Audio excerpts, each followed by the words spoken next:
は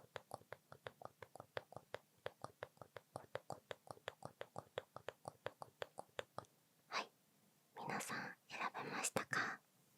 私は3番の港の灯火を選びました。では順番に1番から見ていきます。車窓からの夜景は、あなたがなぜか心惹かれてしまう人のテストです。デートの帰り道のあなたの心境は揺れ動く恋愛感情の象徴で、そこで目についた夜景はあなたの心の奥に訴えかける魅力の象徴。ここではあなたが選んだ答えでタイプではないはずなのに、なぜか恋愛感情を持ってしまうような相手がわかります。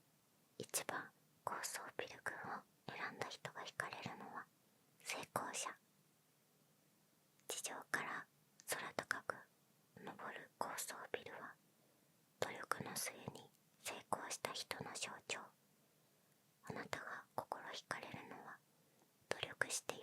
つかんだ人や今現在夢に向かって努力している人などでしょう。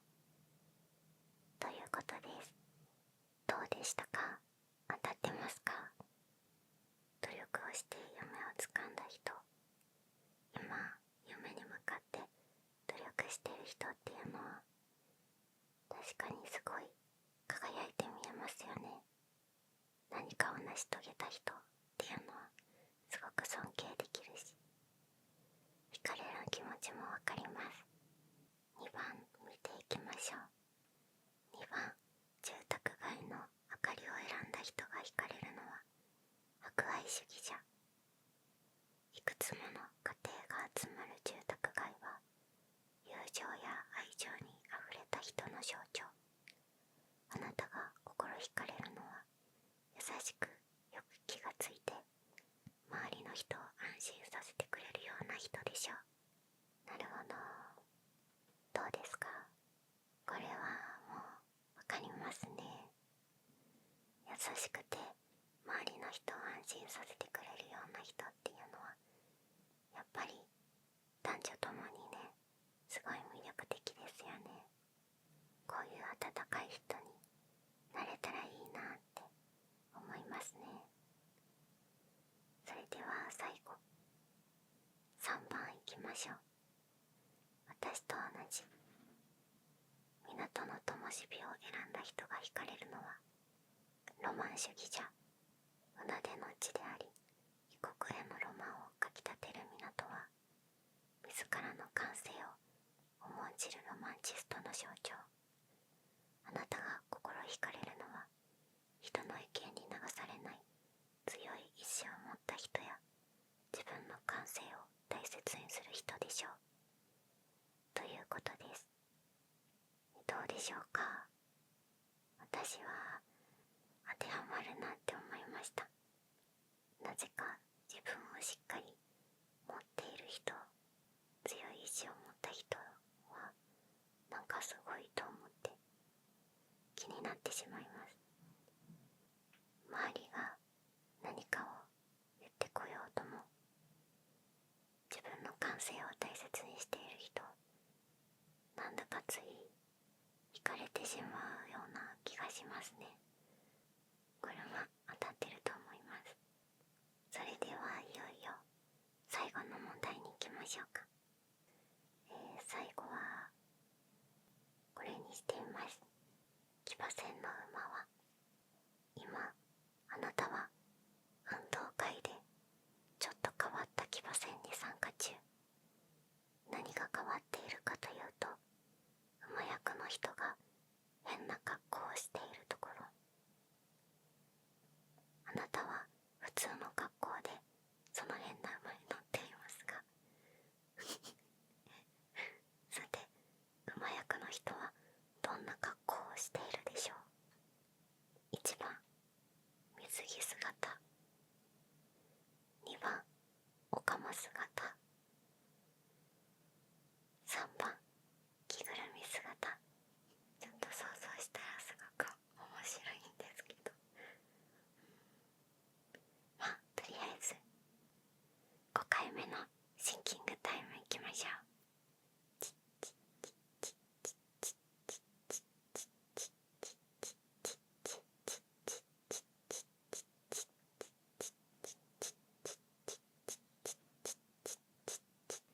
はい、選びましたか？私は3番、着ぐるみ姿にしました。それでは1番から見ていきましょう。騎馬戦の馬はあなたの結婚相手はどんな人かのテストです。この騎馬戦で馬役の人はあなたを支えてくれる人、つまり結婚相手など一生涯付き合うことになる人の象徴です。1番、水着姿を選んだ人の結婚相手は魅力的な人。体を見せる水着姿を選んだ人はその人が持つ魅力に惹かれて結婚相手を選ぶことになりそう。ルックスがいいのはもちろん勉強ができたりスポーツが得意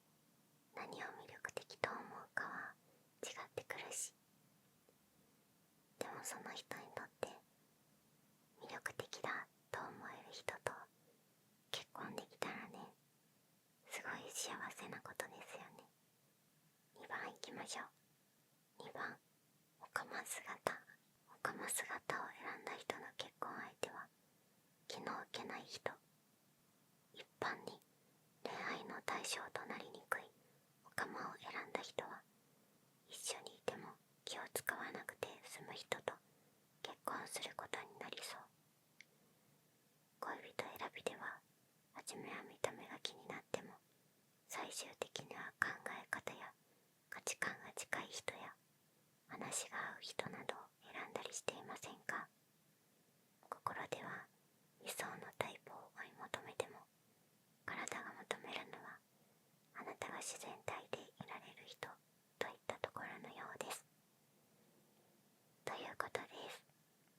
多分結婚すると一緒に住んで生活をすることがあると思うんですけど、一緒にいて気を使わない自然体でいられる人っていうのはすごく貴重な存在ですよね。家族とかだったらもう気を使うことはないけど、結婚相手って言ってもやっぱりお互い途中から知り合った人なんで、こういう自分の素を見せられる人ってすごく貴重な存在だと思います。それでは最後3番いきましょう。私と同じ3番、着ぐるみ姿を選んだ人の結婚相手は頼りになる人。ショーなどで人を楽しませる着ぐるみを選んだ人は、心のどこかに人に何かを求める気持ちがあって、ちょっと甘えたりすることのできる頼りがいのある人と結婚することになりそうです。例えば自分のわがままを聞いてくれたり、しっかりしていて家庭を守ってくれそうだったり、もしかすると経済的に余裕のある人だったりすることもあるかもしれません。ということです。なるほど。やっぱり頼りになる人っていうのは安心感もあるし、無意識のうちに求めていたのかもしれないですね。家庭を守ってくれそうっていうのは、結構大きなポイントでもあるかもしれないです。当たっているのかも。はい。では心理テストは以上です。皆さんいかがでしたか？いろんな問題やってみたんですけど、当たっていたりしましたか？私は結構ね、全部当てはまるなっていう思い当たることも多かったので、